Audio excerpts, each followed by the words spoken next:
সুপ্রিয় দর্শক, কেমন আছেন? চলে আসলাম এইমাত্র আগামীকাল খুবই গুরুত্বপূর্ণ ঘূর্ণিঝড়, ঝড় বৃষ্টি, শিলাবৃষ্টি, কালবৈশাখী ঝড় এবং আবহাওয়ার খবর নিয়ে।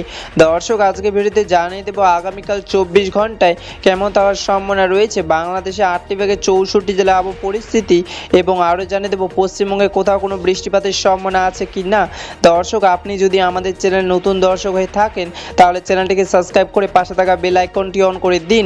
তো চলুন এবার জেনে নিই এক নজরে। দর্শক, ইতিমধ্যে গত 24 ঘন্টায় আবহবিদ বাংলাদেশের সর্বনিম্ন তাপমাত্রা রেকর্ড করেছেন রংপুর বিভাগে 35 থেকে 36 ডিগ্রি সেলসিয়াস, এবং আবহবিদ আরও জানিয়েছেন ইতিমধ্যে চট্টগ্রাম, পঞ্চগড়, খুলনা, যশোর, ঢাকা, ফরিদপুর, গাজীপুর, সিলেট, হবিগঞ্জ, ময়মনসিংহ, টাঙ্গাইল ও রংপুর জেলায় আকাশ মেঘলা এবং আগামী কয়েকদিন মেঘলা আকাশ থাকার সম্ভাবনা রয়েছে।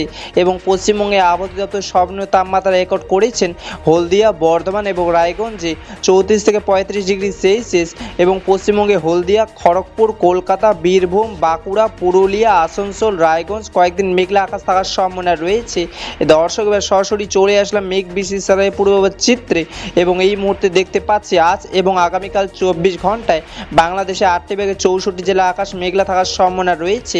আপাতত 24 ঘন্টায় রংপুর, রাজশাহী, খুলনা, বরিশাল, ঢাকা, ময়মনসিংহ, গাজীপুর, টাঙ্গাইল, সিলেট, চট্টগ্রামে হালকা মেঘ বৃষ্টি পড়ার সম্ভাবনা রয়েছে, এবং পশ্চিমবঙ্গে মুর্শিদাবাদ, বোলপুর, আসানসোল, খড়গপুর, বাঁকুড়া, কলকাতা, হলদিয়া হালকা বৃষ্টি পড়ার সম্ভাবনা রয়েছে।